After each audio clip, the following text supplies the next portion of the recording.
The sun had not yet risen, but a faint, silvery glow began to creep across the land, breaking the suffocating darkness. The camp, nestled between gnarled trees and a winding stream, lay hidden in mist, its outlines blurred by the cold breath of morning. The sounds of the soldiers stirring, grunts of discomfort, the scrape of boots against wet earth, seemed muted, swallowed up by the weight of silence. There was no rush, no joyous anticipation, only the mechanical routine of soldiers who had long surrendered any hope for ease or respite. The air was thick with the smell of wet leather, damp wool, and the acrid tang of sweat.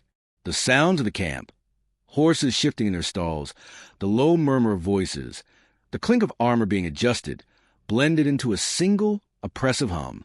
A breeze, sharp and biting, swept through the camp, rustling the thin canvas of the tents and stirring the embers of last night's fire. Every step taken in the camp was a struggle against the wave of exhaustion, as if the ground itself fought against the soldiers, urging them to sink deeper into the muck. The camp was no more than a temporary home, cobbled together with what they could find: tattered tents, hastily constructed shelters, remnants of meals long since devoured. The fire that had burned brightly the night before now struggled to keep its heat, casting a flickering glow that illuminated the faces of those gathered around it. It was a stark, raw light that exposed the deep lines of weariness etched into their faces. These were men worn by time, each one carrying the scars of days upon days of marching, fighting, and surviving. Some were younger, barely more than boys, their faces unmarked by the ravages of time, but filled with the hollow gaze of those who had seen too much too soon.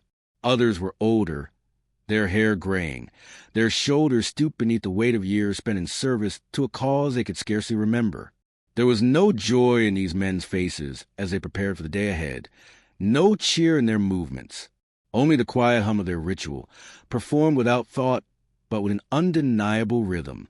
One soldier, thin and gaunt from days of poor rations, hunched over a whetstone, his blade catching the faint light of dawn.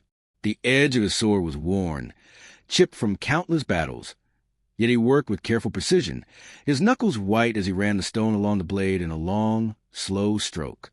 The sound of metal against stone reverberated through the camp, but to those who had heard it for so long, it was a sound as familiar as the very rhythm of their breathing.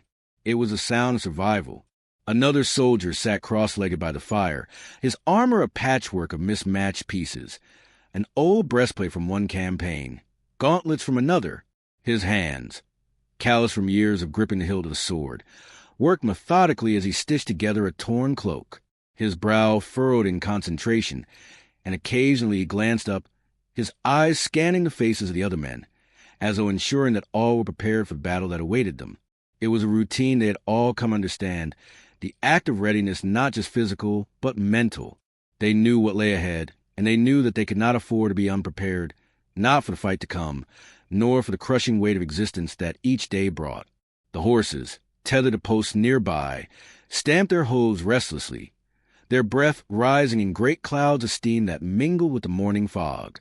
Their coats were matted with mud, their eyes wide and fearful, sensing the unease that rippled through the camp.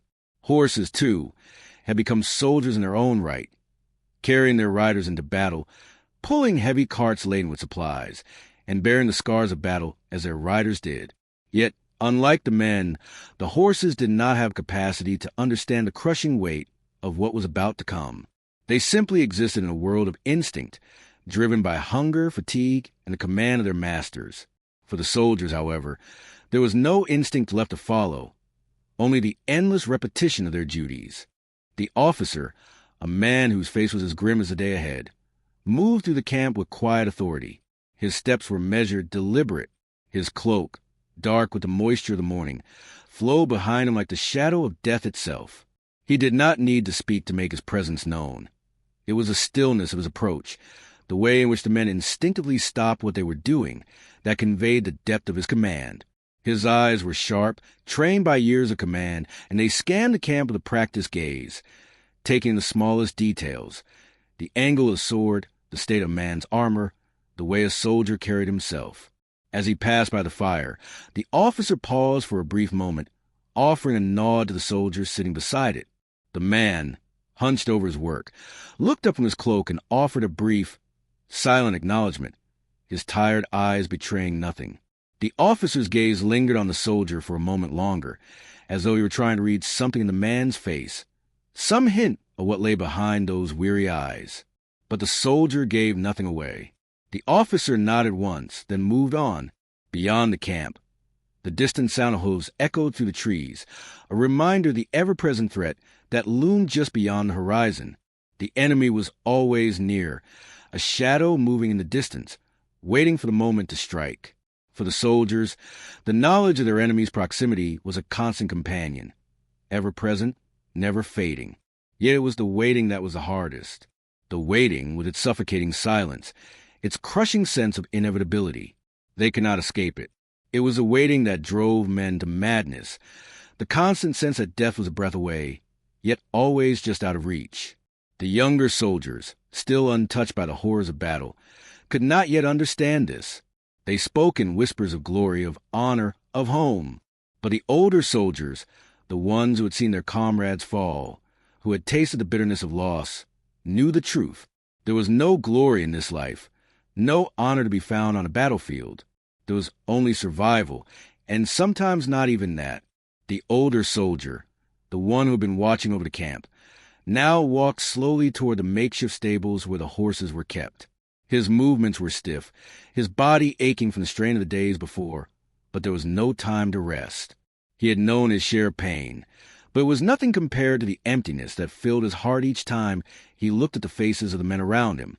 He had once been like them, young, eager, full of dreams, but now those dreams were buried beneath a mountain of blood and bone.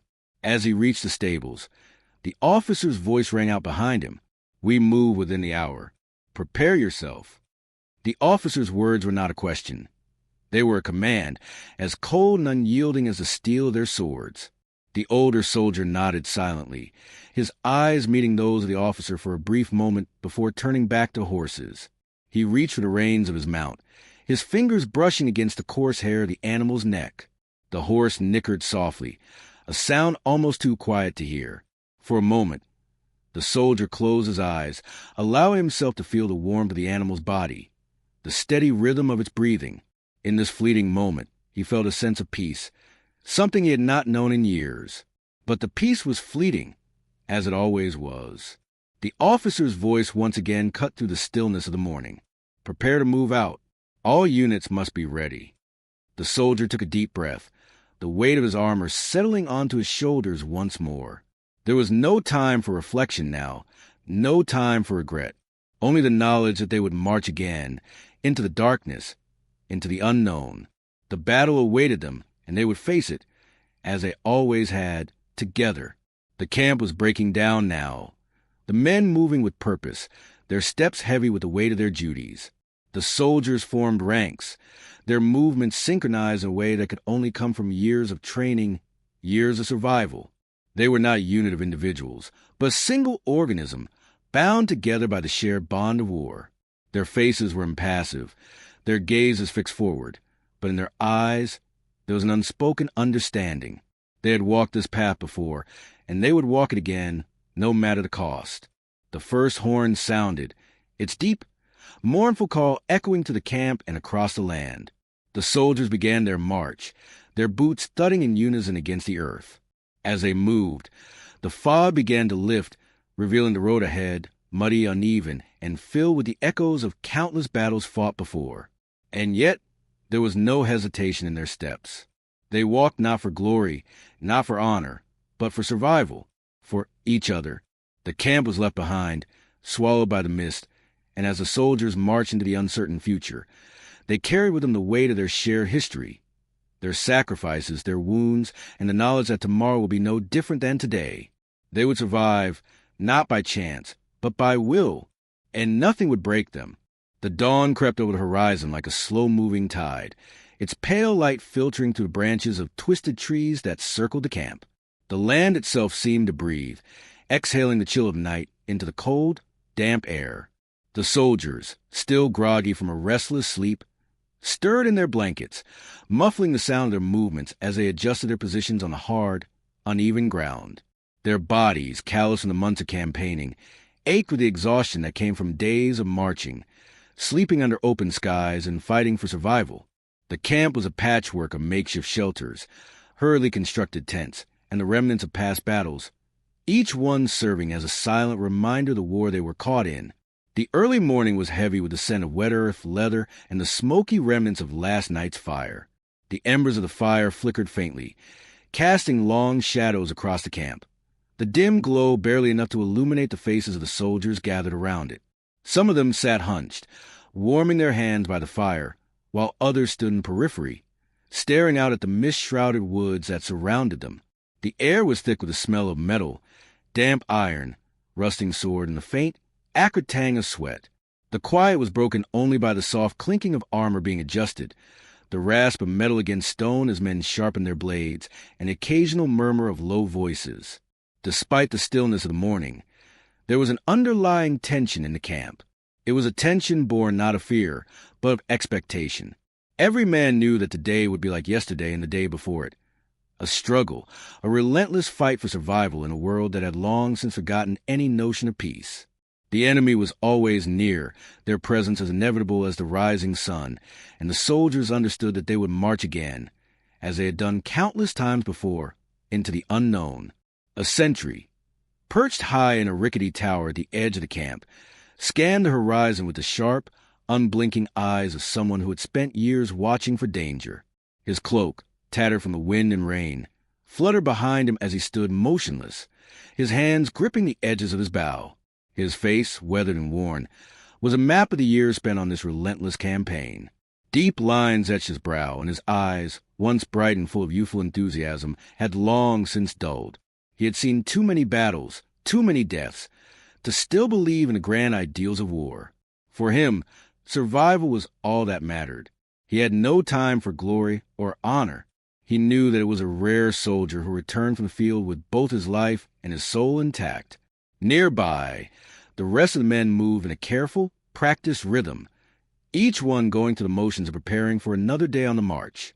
Their bodies, broken and bruised in the strain of battle, moved with the same mechanical precision that had become second nature to them. There was no hurry, no sense of urgency, just a slow, steady pace of men who had learned to endure. The soldiers, their eyes hollow with exhaustion, methodically checked their weapons, cleaned their armor, and ate what little rations they had left. The rations were simple: dried meat, hard bread, and the occasional piece of cheese, enough to keep their bodies moving, but not enough to satisfy the gnawing hunger that was always present in the pit of their stomachs. One soldier, young and still unaccustomed to the brutal realities of war, sat apart from the others, his face pale and drawn. His hands trembled as he tried to fasten the straps of his armor, the weight of the steel unfamiliar and heavy on his shoulders. He was barely out of his teens, yet already he had seen things that no child should ever have to witness. The bloodshed, the screams, the endless days of terror. It had all become too much for him. His mind, still innocent and hopeful, had not yet learned to reconcile the horror of war with the call of duty. For him, each day felt like an eternity, a cruel reminder of the life he had been thrust into without warning or choice. As he struggled with the straps of his armor, a hand landed gently on his shoulder. He looked up to see the older man, a grizzled veteran with a weathered face and a body that bore the marks of countless battles, standing over him. The older soldier's eyes were kind, though there was a weight to them that suggested a deep understanding of the fear that gripped the young man's heart. Without a word, the veteran knelt beside him and began to adjust the straps, his movements sure and steady. The young soldier's hands fell away, and for a brief moment he allowed himself to be cared for, an act of kindness in a world where such things were rare. "You'll get used to it," the veteran said quietly, his voice a low rasp. "You'll learn how to carry it. The weight, the fear, the endless waiting. It doesn't get easier, but you learn to survive. That's all we can do." The young soldier nodded, though his eyes were still filled with doubt. He wanted to believe the older man, to believe that this life would one day make sense. But in his heart, he knew that it was a lie. The battlefield was no place for hope. There was only survival, and that was the bitter truth that every soldier had to accept. The camp was beginning to stir now, the low murmur of voices rising as the men gathered their gear and prepared to move out. The horses, tethered a post at the edge of the camp, whinnied softly, their breath rising in thick clouds of steam. The horses, like the soldiers, had seen too much. Their coats were matted with mud, their eyes dull with exhaustion. They had carried their riders into countless battles, pulling heavy carts, hauling weapons, and bearing the weight of war just as much as their human counterparts. Yet, despite their fatigue, they were ready to move once again. The sound of a horn echoed through the camp, a deep, mournful note that sent a ripple of tension through the soldiers. It was a call to action, a reminder that the war was never over. The men moved in unison, their steps heavy but deliberate, each one knowing their place in the formation. The commander, a tall man with grim expression, walked among them, his gaze sharp as he surveyed the camp. He spoke little, but his presence commanded respect. His men knew that beneath the cold exterior, there was a man who cared for their survival, who understood the weight of their shared struggle. The commander's voice cut through the stillness, low and firm. "We march in half an hour. Make ready." The soldiers responded without hesitation, their movements swift and practiced. They knew the routine by heart, the tightening of straps, the adjusting of helmets, the loading of weapons. But despite their practiced efficiency, there was a certain heaviness to the air, a sense of inevitability that weighed down on them. They had seen too much, lost too many, to still believe in the noble cause they had once joined for. Now, they fought not for honor or glory, but for survival, for the hope that they would make it through another day, another battle, with their lives intact. As the men formed ranks, the younger soldier found himself near the front of the line, his heart pounding in his chest. He swallowed hard, trying to steady his breathing, but the fear was suffocating. The weight of his sword, the heavy armor, the unrelenting pressure of the march, it all seemed too much to bear. His mind raced, and for a moment he wondered if he would survive the day. But there was no time for doubt. The commander's voice rang out again, sharp and commanding. "Move out." The soldiers began to march, their boots pounding against the earth in a steady, rhythmic beat. The ground was soft and wet from the morning's dew, and the air was thick with the smell of damp earth and iron. The young soldier kept his head down, focusing on the rhythm of his steps, trying to block out the thoughts that threatened to overwhelm him. The march felt endless, the world around him reduced to the sound of his own breathing and the steady thud of his boots against the earth. There was no turning back now. They were moving forward, and there was no room for fear. The landscape was bleak, muddy roads, barren fields, and the occasional forest that seemed to stretch on forever. The land was scarred, just as the soldiers were. It had been shaped by war, its very essence twisted by the endless battles fought upon it. And yet, there was a certain beauty in the desolation, a quiet, haunting stillness that spoke of the lives lost and the sacrifices made. For a brief moment, the young soldier looked up, his eyes scanning the horizon. He saw the smoke rising from a distant village, a reminder that the war was never far behind. But even that sight did not bring him hope. There was no hope here, only survival. As they marched, the air grew colder, the sky darkening with the promise of more rain. The soldiers pressed on, their faces drawn, their bodies aching. But they did not stop. The young soldier glanced at his side and saw the veteran walking beside him, his face grim but resolute. He had been here before, the young soldier realized. He had walked this path countless times, and he would walk it again, as long as the war demanded it. "Keep moving," the veteran muttered, his voice low and rough. "We survive. That's all we do." And so they marched, together, bound by the unspoken bond of shared suffering. There was no glory in their steps, no honor to be found in the endless trudging through the mud. But there was survival, and that was enough. As the camp disappeared behind them, swallowed by the mist, the soldiers marched forward into the unknown, their hearts heavy but determined. They would survive another day. And in this world, that was all that mattered. The first rays of the sun barely touched the earth, casting a faint, ghostly light over the camp. The mist clung to the ground, swirling in the wake of the soldiers' movements like a veil over the memories of yesterday. The air was damp, heavy with the scent of wet earth, damp leather, and the sharp tang of iron. The soldiers stirred in their makeshift tents, wrapped in threadbare cloaks, their bodies still aching from the battles that had come before. Yet there was no rest in this world. There could be no rest. The day ahead would demand their blood, their sweat, and their resolve, just as it had every day since the campaign began.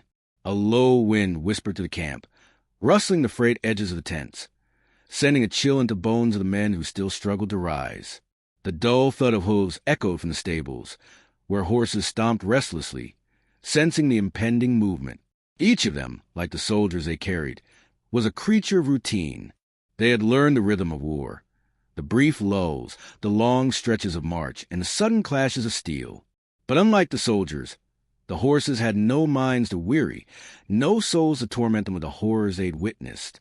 They were creatures of instinct, driven forward only by hunger and the commands of their riders. A young soldier, barely out of his teens, lay motionless in his tent, staring at the rough-hewn wooden beams above him. His heart raced in his chest, but it wasn't fear that filled him. It was something more primal, more dangerous. It was dread. His hands, still trembling from the battle of yesterday, were frozen in place, clutched around the hilt of his sword. His eyes were wide, unblinking, and they stared into darkness like an animal caught in the hunter's gaze. He had been raised in a village far from this world of steel and blood. He had never imagined he would one day become one of these men, bound to the rhythm of death and survival.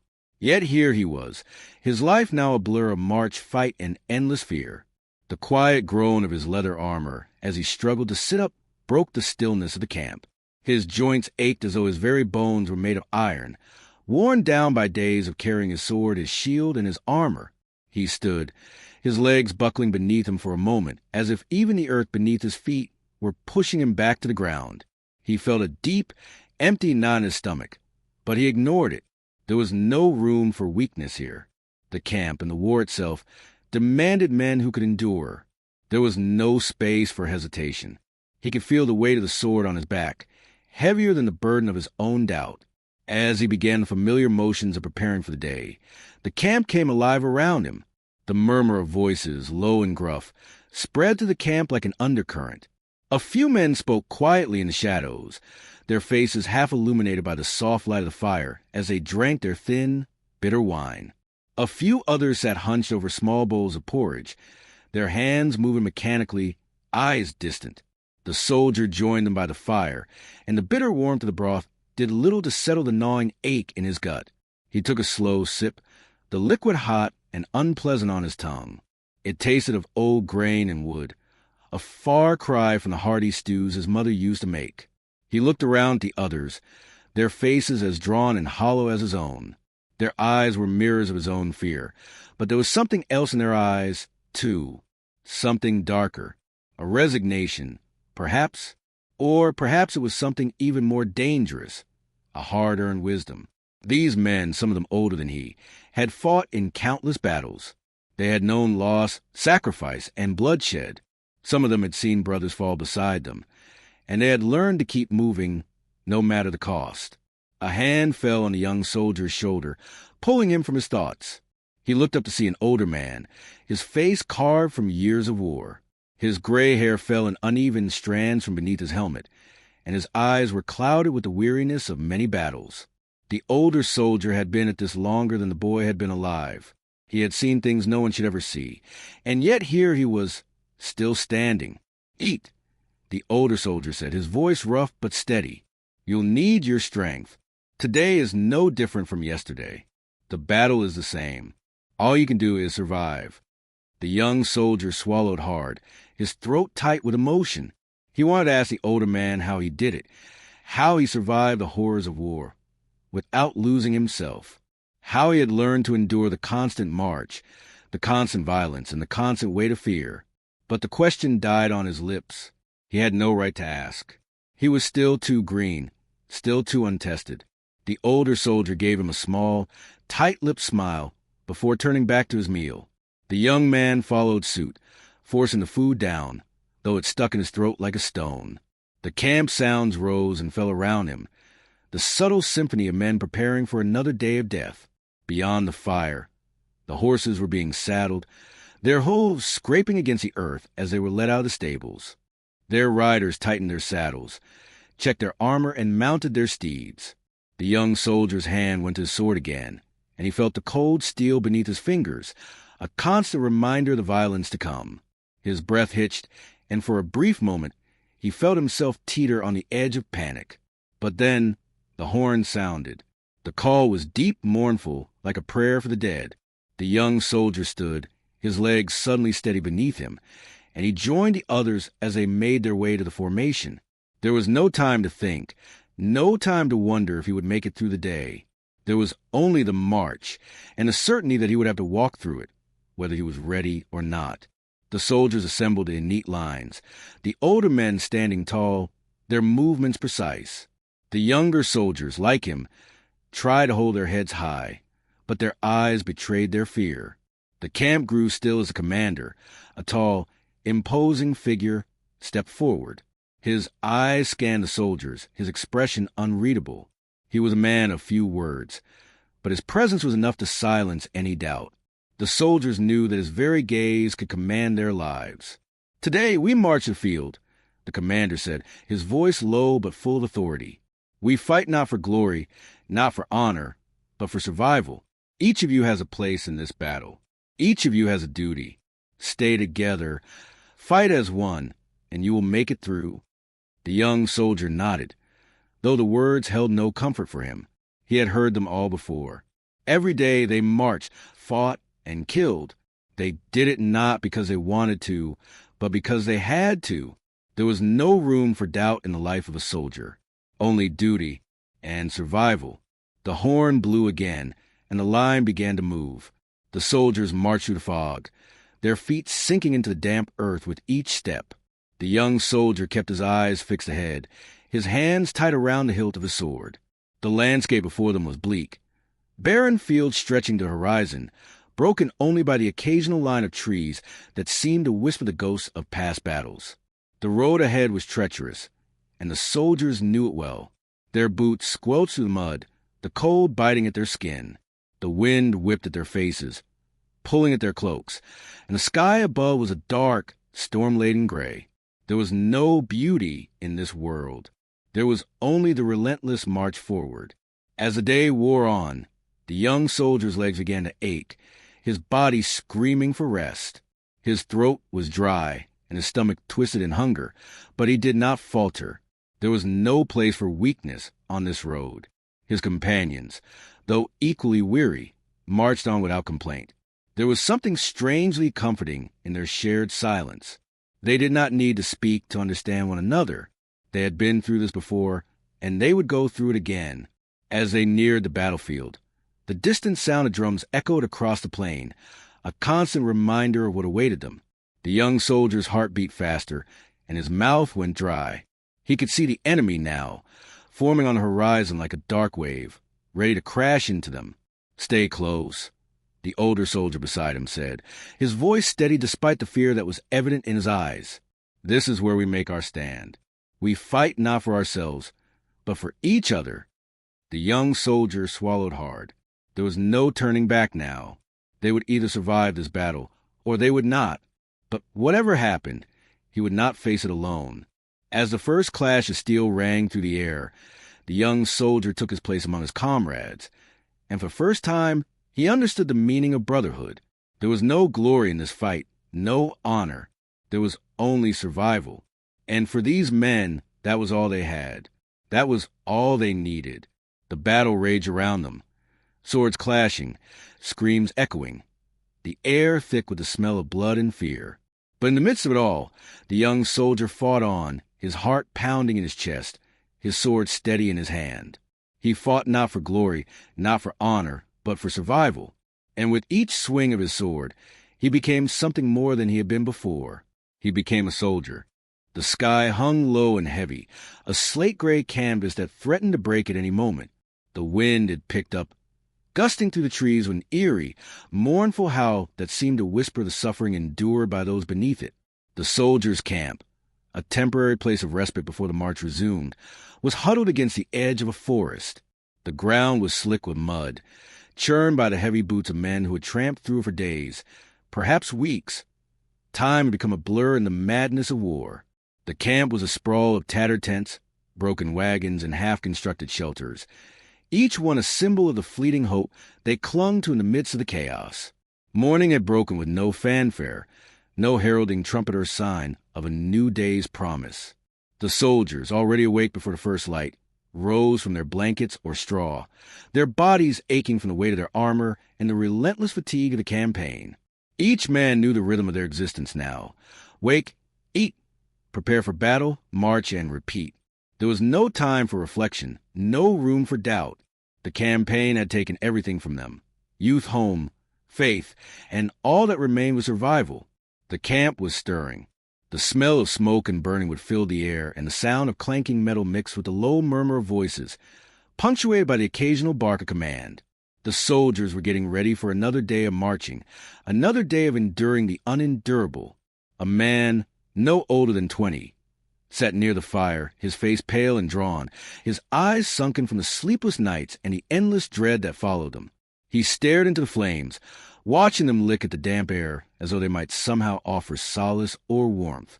His hands trembled slightly as he worked the rusted edge of his sword against the whetstone, the motion automatic, like so much of the routine that had become his life. He was still too young for this.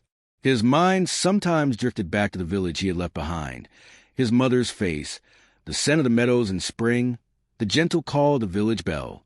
Those memories had grown distant now, as if they belonged to another life, another time. They were fading, slipping through his fingers like sand, and in their place there was only the cold steel of his weapon and the weight of his duty.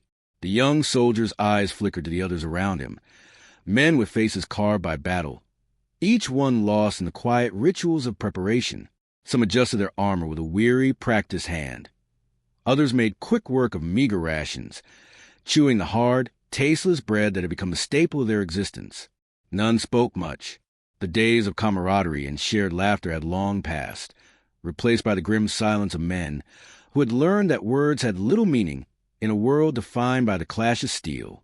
The older soldiers, those who had been in the campaign longer than the young man, moved about with a strange sort of fluidity, their bodies accustomed to the endless repetition of war.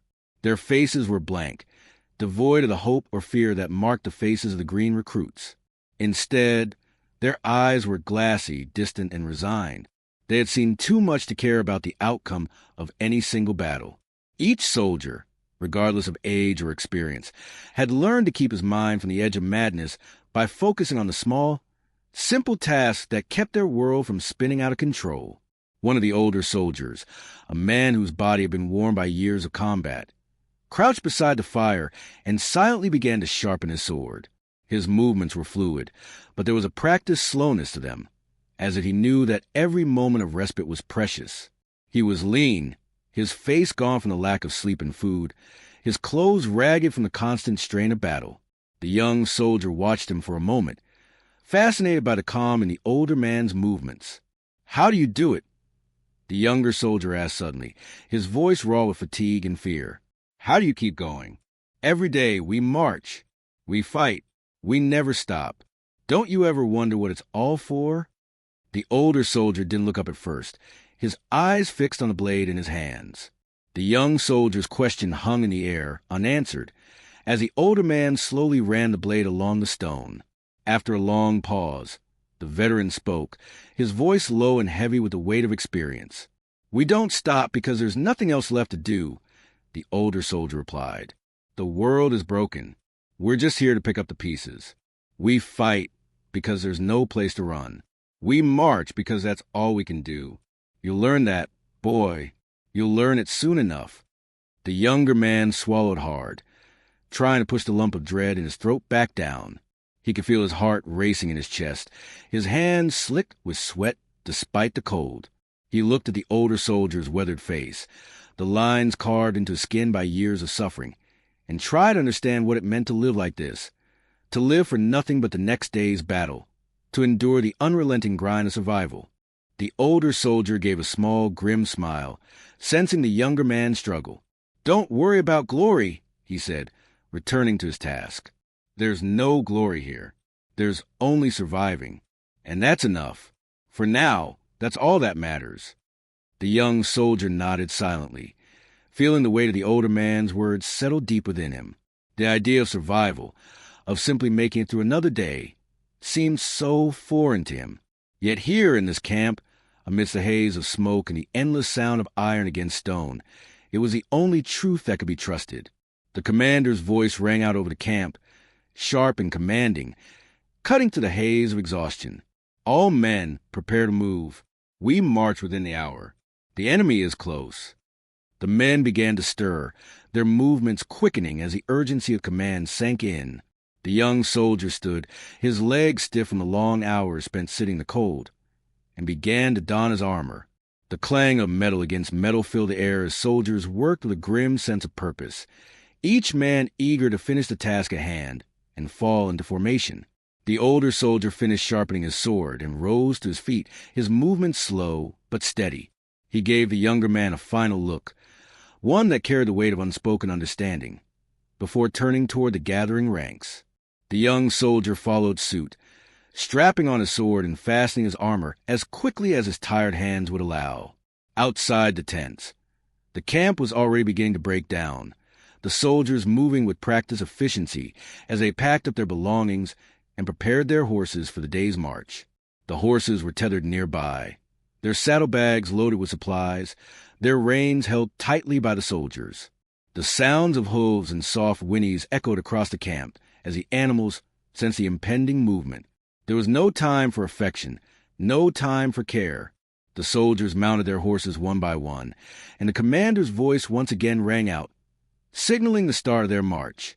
The soldiers fell into formation, their movements synchronized, their bodies heavy with the weight of armor and the uncertainty of the road ahead. The young soldier, positioned near the back of the formation, kept his eyes ahead, trying not to look at the faces of his comrades. The march was always the hardest part, the waiting, the anticipation of the inevitable battle that awaited them. The wind howled as they moved forward, the trees on either side of the road bending in the gusts. The land around them was desolate, barren fields stretching to horizon, broken by the occasional ruined village or abandoned farmstead. The land was scarred by war, a reflection of the men who fought on it. As they continued their march, the young soldier's thoughts drifted back to the village he had left behind. The memory of the warm hearth in his home, the laughter of his younger siblings, and the comforting scent of bread baking in the oven felt like a dream now. It seemed impossible that such peace had ever existed in his life. The camp, with all its weariness, had become his world. It was here, among these men, that he had learned the true meaning of survival. Here, he had learned that there was no place for weakness, no room for hope, and no time for anything but moving forward. The sound of drums echoed across the plains, signaling the approach of battle. The young soldier felt his heart rate quicken, the familiar wave of fear rising in his chest. He glanced at the older soldier beside him, his face as hard and unmoving as a stone. "You ready, boy?" the veteran asked, his voice low but steady. The young soldier swallowed, his mouth dry. "I suppose I have no choice," he replied, his voice betraying a hint of fear he felt deep inside. The older soldier gave him a brief, understanding look before turning his gaze back to the road ahead. "None of us do." And with that, they marched on into the fog of war, where survival was all that mattered. There would be no glory, no honor, just survival, and that, in this harsh, unforgiving world, was enough. The first rays of dawn cracked the sky, light breaking through a thick fog that clung to the earth like the weight of forgotten promises. The camp stirred slowly, as if reluctant to rise from its slumber. The fires, now reduced embers, cast flickering shadows against the tents and the men who lived within them. In the quiet moments before the day began, there was only the sound of wind rustling the bare branches of trees, the distant whinny of a horse, and the occasional cough of a soldier still tucked under his blanket. The soldiers, men of varying ages but bound by the same harsh fate, woke not to the gentle light of new dawn, but to the cold, biting air that made their breath visible in the early morning stillness. Their bodies, weary from weeks of marching, seemed to protest the thought of moving. The exhaustion in their eyes was palpable. Each one carried the weight of previous battles, of injuries that had healed only to reopen, of memories that had long since faded into the background of their lives. But there was no time for rest, no space for weakness. The campaign was relentless, and the soldiers had learned to live on the fringes of exhaustion, where sleep was a luxury and pain was a constant companion. One such soldier, a man no older than 20, lay still on his makeshift bed of straw and worn cloth. His eyes were open, yet he did not move. He stared into the low-hanging canvas of the tent above him, listening to the sounds of the men around him, the rhythmic clinking of armor being adjusted, the scraping of metal against stone as blades were sharpened, and the muffled, guttural voices that carried to the cold morning air all combined into a single, unrelenting symphony. The soldier was familiar with the noise. He had grown used to it. But today it felt louder, more oppressive. It was a reminder that they were no closer to home, no closer to peace, than they had been when the campaign began. His thoughts wandered briefly to the past, to the village where he had once lived, to the days before he had been thrust into the horrors of war. He could still recall the scent of fresh bread, the laughter of children playing in the fields, the warmth of his mother's embrace. But those memories had faded like a dream upon waking, distant and unreachable.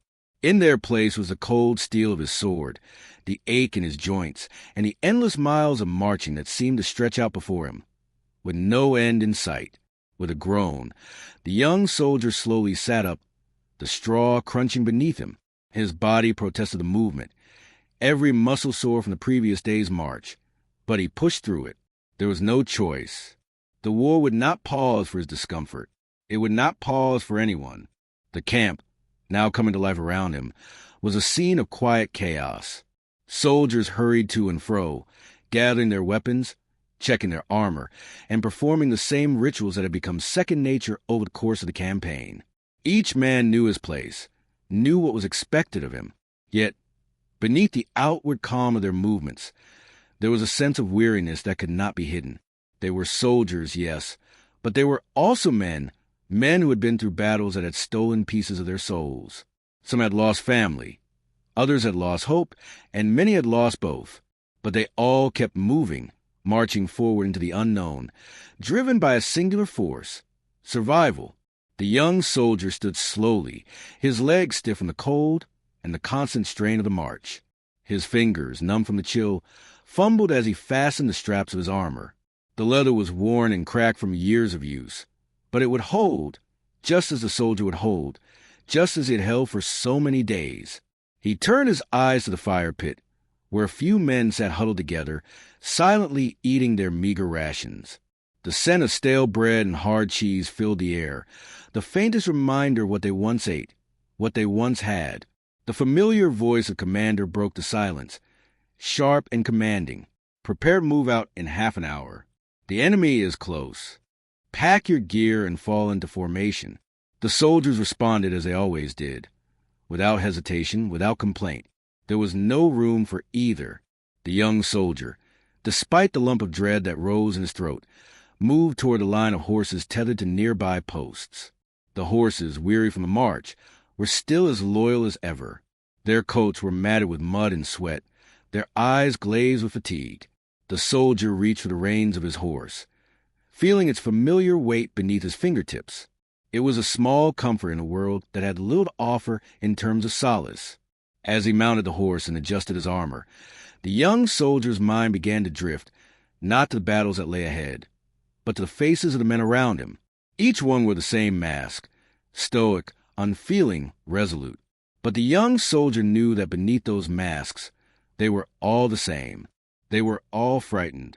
The horrors of war had a way of changing a man, twisting him until he no longer recognized himself. The camaraderie that had once defined them was gone, replaced by a quiet detachment that served as both armor and shield. The older soldier beside him, one who had been with the campaign longer than anyone else in the company, spoke in a low voice, the words meant only for the young man's ears. "You'll get used to it," the older soldier said. "The waiting, the marching, the blood. There's nothing you can do but endure." The young soldier nodded, but the words didn't comfort him. How could they? How could anyone ever get used to this life? The fear, the constant tension, the gnawing hunger, it was all so much more than he'd been prepared for. Yet here he was, in the midst of it all, with no way out. The horn sounded, its mournful note echoing across the camp, signaling that the time had come. The soldiers fell into their ranks, the familiar formation that had been drilled into them over countless days. The young soldier looked around, seeing the faces of the men beside him, their eyes fixed ahead, their bodies poised for what was to come. There was no fear in their eyes now, at least none that could be seen. But the young soldier could feel it, rising within himself like a tide. The battle was near, and with it, the uncertainty of survival. The command to march was given, and the soldiers moved forward, their boots sinking into the wet earth with each step. The wind howled, biting at their faces, but they marched on.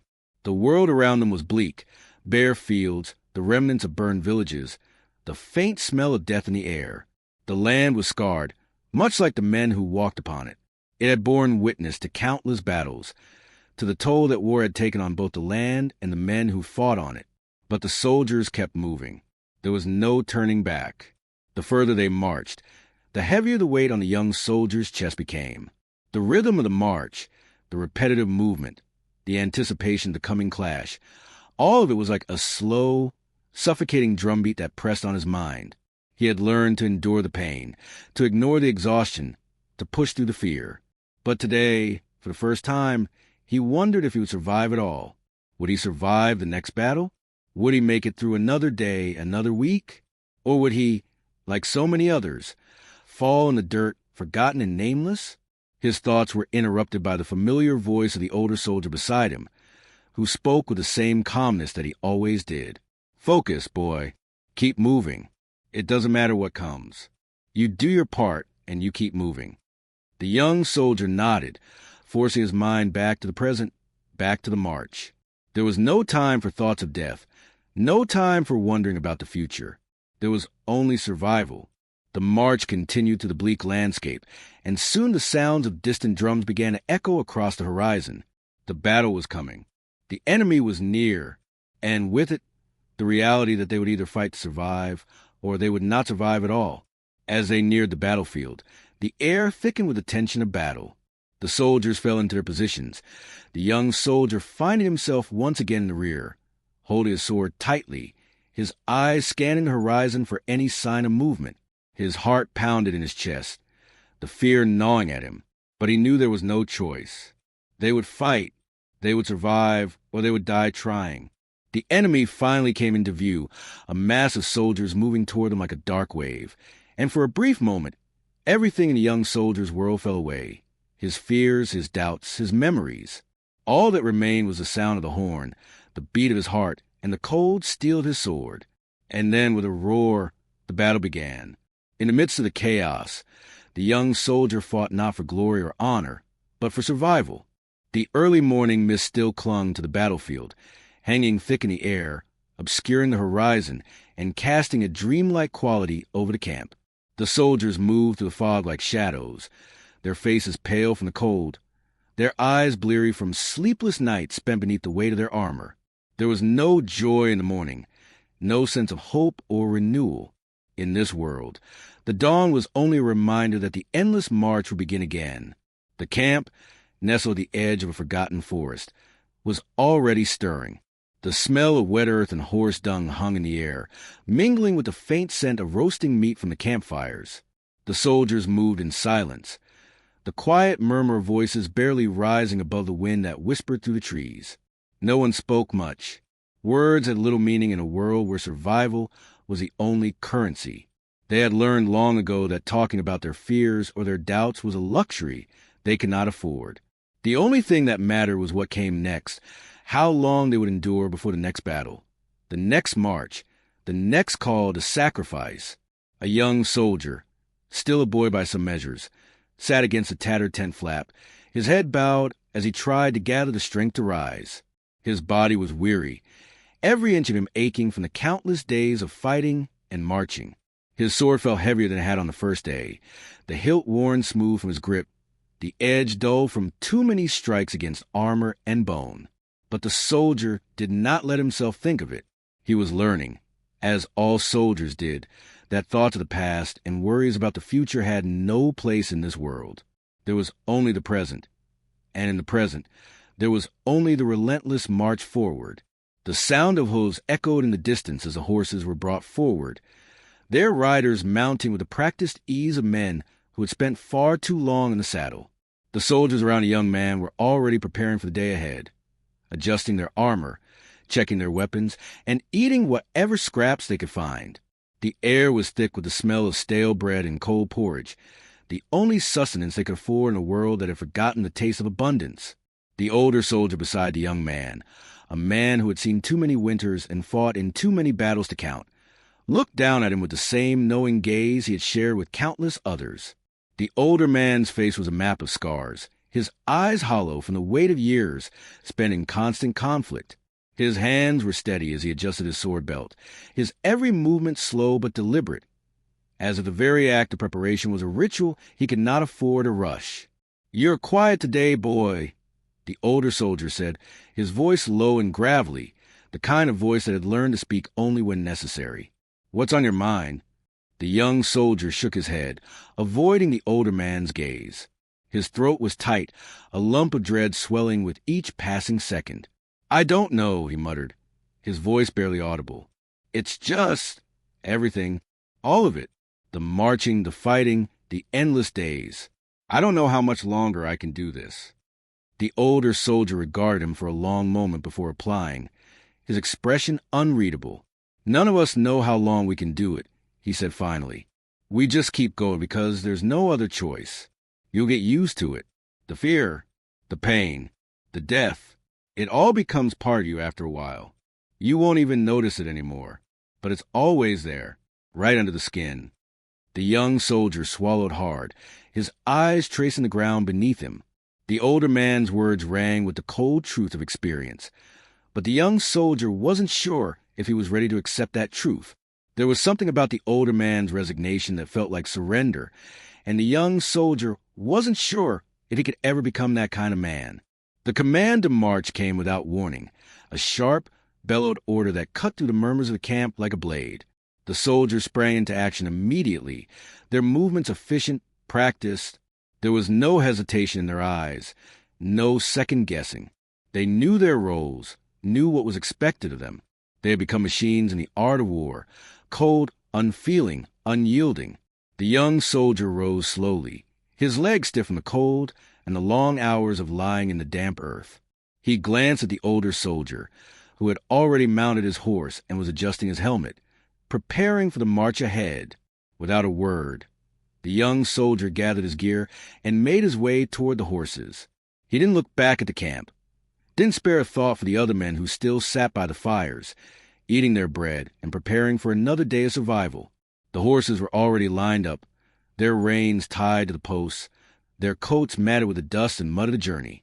The young soldier walked toward his horse, his fingers brushing against the worn leather of the saddle. His hands were trembling, but he did not allow himself to acknowledge it. He was learning to hide everything, to bury it deep inside, where no one could see. He mounted his horse with a practiced ease, feeling the familiar shift of weight as the beast adjusted beneath him. The wind bit at his face, but he didn't flinch. The battle was coming, and there was no time for fear. There was only the march forward.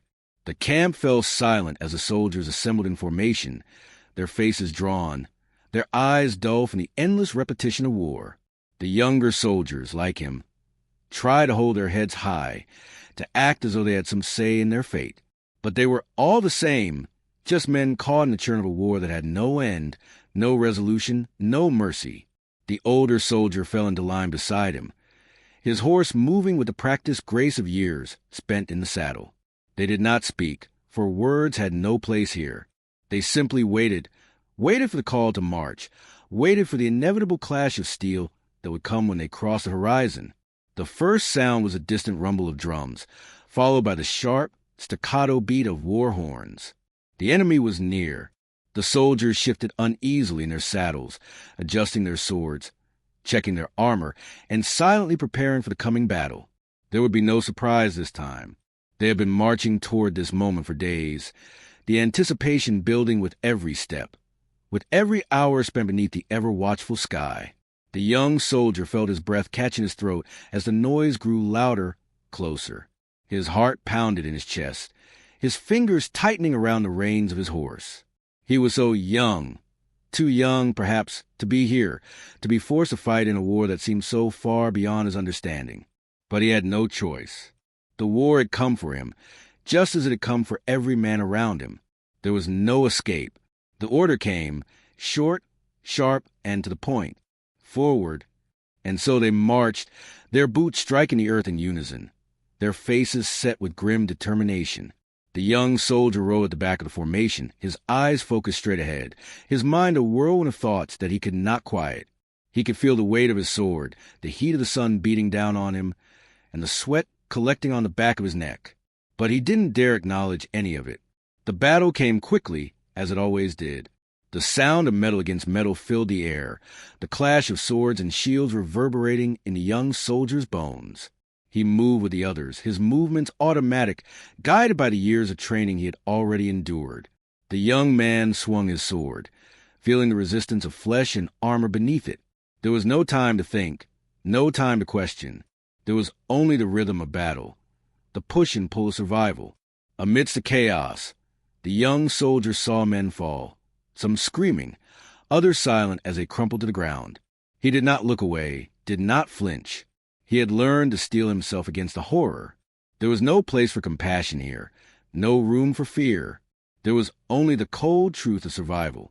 When the battle was over, the battlefield was littered with the dead, men on both sides, their faces frozen in expressions of terror or pain. The young soldier's heart pounded in his chest as he surveyed the carnage, the blood that pooled in the dirt beneath his feet. It felt like nothing at all. The world had become a blur of death and violence. And in the midst of it all, he had done what he had been trained to do: survive. The older soldier rode up beside him, his face grim but unreadable. "It's done," he said, his voice steady. "Another day survived. But don't think too hard about it. The only thing that matters is the next step, the next march." And so, the young soldier did what all soldiers did. He followed the command. He kept moving forward. There was no room for reflection. There was no time for anything but survival. The evening fell heavy, as it always did after the fighting ceased, dusk that bled into twilight, casting long shadows over camp. The air had cooled, bringing a temporary relief to the men who sat in exhausted silence around the flickering fires. The scent of charred flesh and burnt wood still lingered in the air, mixing with the earth and sweat. The soldiers, weary from the day's ordeal, found little solace in the firelight, though its glow brought a brief respite from the harshness of the dark. A young soldier, no older than 17, sat apart from the others, his hands wrapped around a battered bowl of stew. His face was stained with dirt, his eyes wide with the rawness of the day's horror. He had never truly understood what it meant to fight, to kill, to lose comrades and brothers in arms so quickly and so utterly. He had been naive when he first donned his armor, full of youthful idealism and dreams of glory. Now, those dreams had been crushed beneath the weight of reality. There was no glory here, only blood, pain, and survival. He lifted the spoon to his lips, the liquid cold and unappetizing. The taste was bitter, as if the very earth had seeped into the food. His stomach twisted, but he forced it down, knowing that his body needed the sustenance, even if his mind recoiled from it. An older soldier, sitting near the fire, looked over at the young man. His face was creased with a map of countless battles, eyes sharp but clouded with the years of suffering. His armor, like the young man's, was smeared with the stains of the battlefield, but there was no shock in his gaze. He had seen this all before. The fear, the weariness, the numbness that would soon settle into the bones of the boy beside him. "You'll get used to it," the older soldier said quietly, his voice low and steady, as if he had spoken those words 1,000 times before. The young soldier turned his gaze toward him, his brow furrowing in disbelief. "Used to this? Used to killing?" His voice cracked, unable to hide the desperation. The older soldier didn't answer immediately. He stared into the fire, the flickering light catching the edges of his scarred face. "No, you'll never get used to the killing, but you'll learn to survive it. That's all we can do. Survive. Tomorrow we march again. Another battle, another day. That's the truth of it." The young soldier nodded, feeling the weight of the man's words sink in like a stone in his chest. There was no end. There was only this, Endless war, endless suffering. But for now, survival was all that mattered. And so he would march on,